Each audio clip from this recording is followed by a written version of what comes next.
conscious co-creation with Mother Earth. That happens through code, through the heart, and then it's like bubbles. The code bubbles up into consciousness, and it becomes an understanding. It becomes thoughts and a story. Aina, relation with country and with land, and that means the spirit of the land.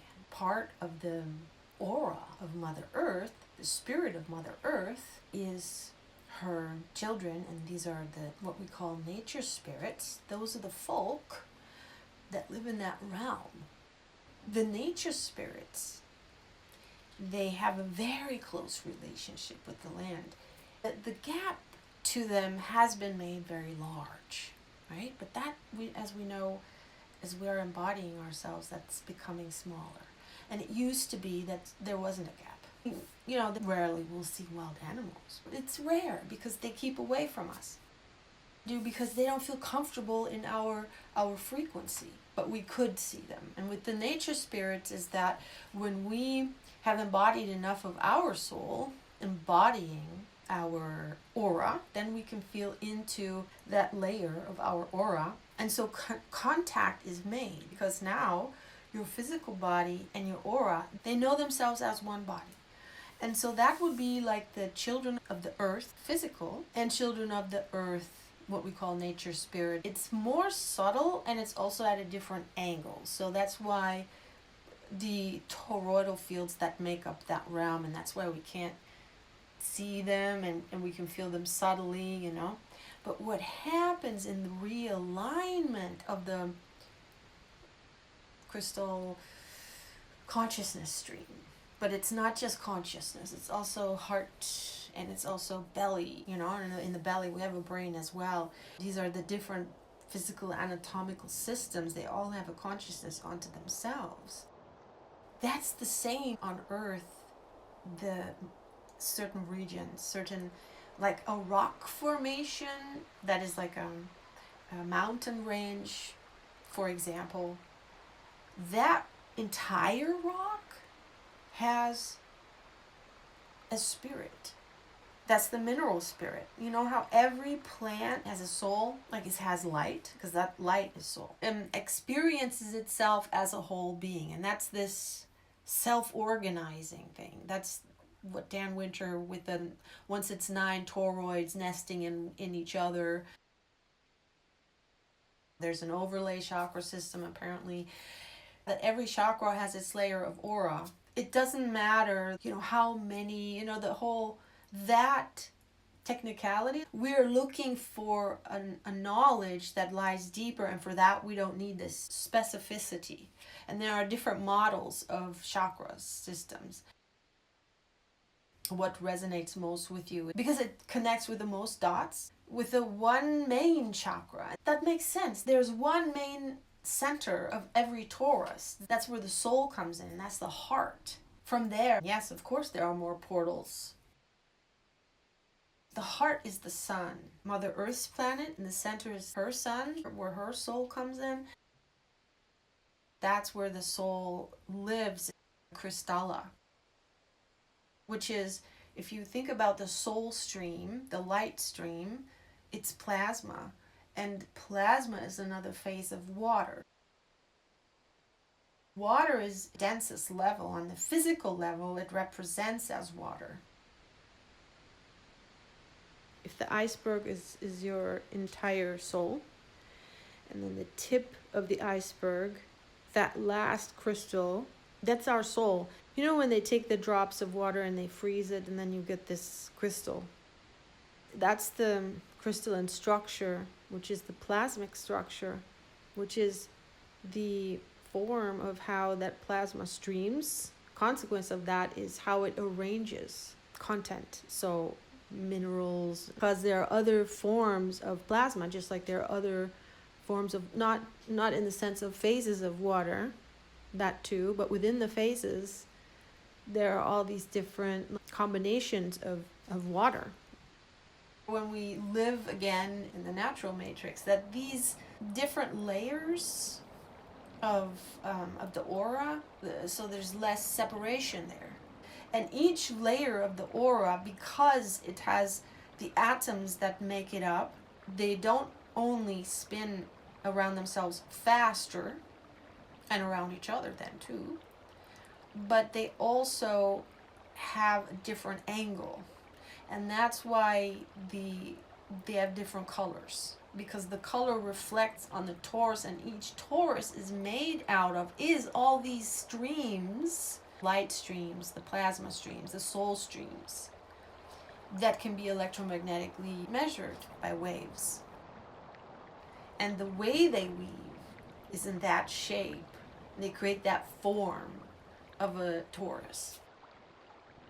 And yeah, also the pineal gland, there's a harness there, there's an overlay, including the ego, insertion, installing the sense of separation from our soul. It's all about frequency, cymatics, how sound makes form. The sound turns, it moves the crystals in a certain way and at a certain angle. It's a fractal. When we re-emerge out of the synthetic matrix and become free of all of those overlays, that we can really just be our true selves, and not all the overlays are there to manipulate us away from ourselves. Also the caduceus, so it's kundalini. We have the two fluids, ascending, descending at the same time. This more subtle layer of that representation, that water. That's the winged serpent, there's also the dragon image, which it's like levitating water. When a spring and the water is ready, it will develop levitational force, and it will rise, and then it comes out. So that's how it naturally a spring happens. Yeah, that's why they are so sacred. Kundalini is the subtle energy of this fluid. There's the mimic serpent energy through the caduceus kundalini overlay system, and the vortices of the yogic 7 or 8 chakra system overlay. And beneath, there's the natural soul consciousness plasma stream, what lore calls throughout all indigenous traditions, dragon energy. When we reach and inhabit the layer of our aura, where the synthetic matrix doesn't exist, and where life has always and will always evolve and develop naturally, because we have come this far, not only to see but also to experience the evil that has developed from the synthetic matrix. Got to a place where it's so horrible that it's clear, oh, this is over now. This has to stop. This has to stop. Even when, the light part, the false light part, the synthetic matrix, probably has fascinating, wonderful worlds that it has created for the souls that are ready to ascend. That's why they also talk about a false ascension, but it's not really false. There's still a lot of things to learn. That's individual. Not every soul stays in the synthetic matrix for the same amount of time. When we have exited the synthetic matrix, then what they call in the Tibetan, it is known as the rainbow body, or the indigenous of Australia call it rainbow serpent, because that's what it is. It is rainbow plasma. And this plasmic conscious soul energy streaming, that is called throughout all the indigenous folk, is the serpent energy and the dragon energy. And of course, that had to be hijacked. The Earth is going to completely liberate herself from the synthetic matrix. So will all the life forms that remain on her. Even though the body remembers and knows itself like that, so it holds itself in place like that. However, when it's fallen away on the outside, then this unraveling of the overlays and everything that is not natural to us will happen so much faster, because now there's coherence around you. Recognition that still needs to happen. There's openness for it to come because we feel safe.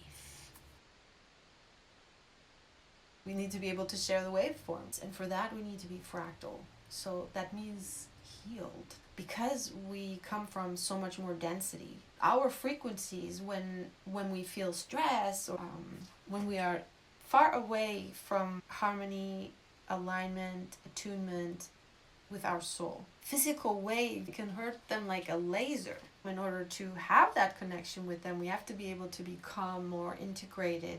You start with what's in your hand. So when your vision is you want to have a connection with nature spirits, you want to be able to communicate with them, just like your physical body is starting to feel your more subtle body, where the nature spirits of your body live.